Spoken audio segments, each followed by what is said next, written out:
கர்த்தருடைய வார்த்தையை சிலர் ஆகாரம் மாதிரி எடுத்துக்குவாங்க. எப்படி இப்ப நல்ல சாப்பாடு நீங்க பசியா இருக்கிறீங்கன்னு வச்சுக்கீங்க, நீங்க என்ன செய்வீங்க? அந்த பசியோட இருக்கிறப்ப என்ன டக்கு டக்கு டக்கு டக்குன்னு சாப்பிடுவோம், தண்ணி கூட குடிக்க மாட்டோம், விக்கல்லாம் ஒரு ஆனாலும் அந்த பசியோட இருக்கிறப்ப அந்த டைம் சாப்பிட்டான்னு நல்ல டேஸ்டா இருக்கு. அப்ப சாப்பிட்றப்ப எப்படி இருக்கும்? ஒரு ஆசை ஒன்று இருக்கும், அப்பா நல்ல டேஸ்டா இருக்கு, அப்புறம் ஒரு திருப்தி வந்துடும், நல்லா ஃபுல் மீல் சாப்பிட்டேன்.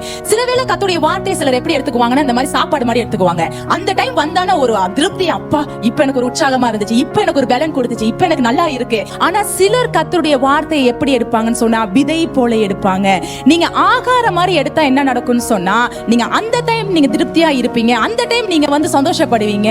ஆனா நீங்க விதையாக கர்த்தருடைய வார்த்தையை எடுக்கும் பொழுது அந்த விதை மெதுவாக முளைத்து அது மெதுவாக வளர்ந்து அது பெரிய விருட்சமாக மாறி அது கனி தந்து அந்த கனியில் அநேக விதைகளை பிறப்பிக்க கூடிய அந்த பவர் இந்த ஒரு விதைக்கு இருக்குது. ஆமென்.